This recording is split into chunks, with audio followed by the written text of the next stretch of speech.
ঘূর্ণিঝড় মন্থা যেতে না যেতেই নতুন করে হাজির হয়েছে আরও এক নিম্নচাপ। হাওয়া অফিস জানাচ্ছে আগামী ২৪ ঘন্টায় তা ক্রমশ সুস্পষ্ট নিম্নচাপ অঞ্চল হয়ে উত্তর পশ্চিম দিকে এগোবে। এর প্রভাবে আপাতত উত্তাল থাকবে সমুদ্র। হালকা বৃষ্টি হতে পারে দক্ষিণবঙ্গের ২ জেলায়।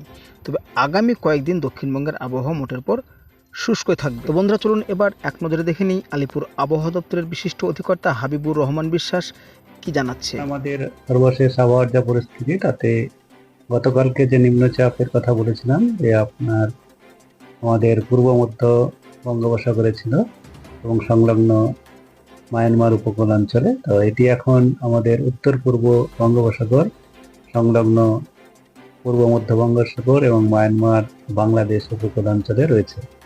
এর প্রভাব আমাদের পশ্চিমবঙ্গের স্থলভাগের উপর তেমন কিছু নেই, তবে আজকে কিছুটা যে ক্লাউডিনেস যেটা মেঘলা আছে ওই বাইরের যে অংশ তার থেকেই এটা আছে।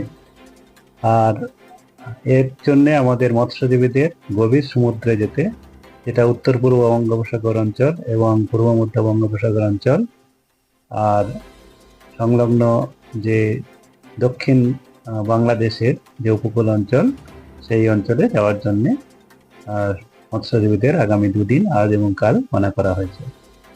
আর আমাদের আগামী 7 দিনে পশ্চিমবঙ্গের সমস্ত জেলাতেই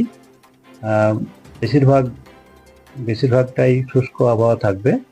তবে আজ এবং কাল আমাদের দক্ষিণ 24 পরগনার মূলত উপকূল বরাবর এলাকায় 1-2 জায়গায় হালকা বৃষ্টি হতে পারে, যেটা এবং উত্তর 24 পরগনা জেলাতেও, যেটি আমাদের উপকূল বরাবর অঞ্চলে এটা হতে পারে হালকা বৃষ্টি আজ এবং কালের মধ্যে। তবে বেশিরভাগটাই শুষ্ক আবহাওয়া থাকবে।